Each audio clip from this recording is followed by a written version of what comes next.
తెలంగాణ రాష్ట్రంలో బతుకమ్మ పండుగ అంటే ఆ సందడి చాలా డిఫరెంట్గా ఉంటుంది. ఏటా ఈ పండుగ కోసం తెలంగాణ మహిళలు ఎంతగానో ఎదురుచూస్తుంటారు. 9 రోజుల పాటు అంతా ఒకే దగ్గర చేరి బతుకమ్మ పండుగను ఎంతో ఘనంగా ఆటపాటలతో నిర్వహిస్తుంటారు. ఇప్పటికే తెలంగాణ రాష్ట్రమంతా బతుకమ్మ ఉత్సవాలు ఎంతో వైభవంగా సాగుతున్నాయి. మరో 4 రోజుల్లో సద్దుల బతుకమ్మ కూడా వచ్చేస్తోంది. అయితే ఈ క్రమంలో మహిళలు రేవంత్ సర్కార్పై కాస్త అసంతృప్తిని వ్యక్తం చేస్తున్నారు. ఎందుకంటే ప్రతి సంవత్సరం బతుకమ్మ పండుగ వస్తోంది అంటే ప్రభుత్వం తరపున రేషన్ కార్డులు ఉన్న మహిళలకు చీరలు పంపిణీ కార్యక్రమం జరుగుతుంది. ఒక్కో మహిళకి ఒక్కో చీర ఖచ్చితంగా అందుతుంది. ఇది తెలంగాణ రాష్ట్రం ఏర్పాటైనప్పట్నుంచి కేసీఆర్ తప్పకుండా ఆచరిస్తున్న ఒక సాంప్రదాయంగా చెప్పవచ్చు.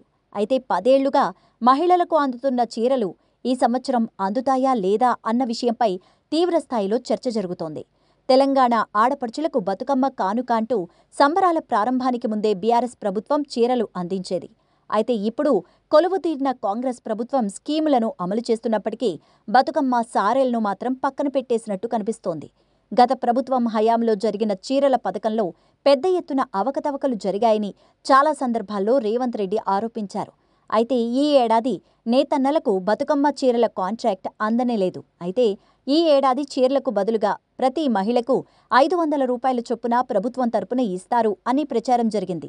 పోనీ అదన్నా దక్కుతుంది అని భావించిన మహిళలకు పండుగ ముగుస్తున్నా ఇంకా ఆ ఊసు కూడా ఎత్తకపోవడం కాస్త నిరాశనే కలిగిస్తోంది. దీంతో చీరలు పోయాయి, డబ్బులు లేకుండా పోయాయి అని గుసగుసలు వినిపిస్తున్నాయి.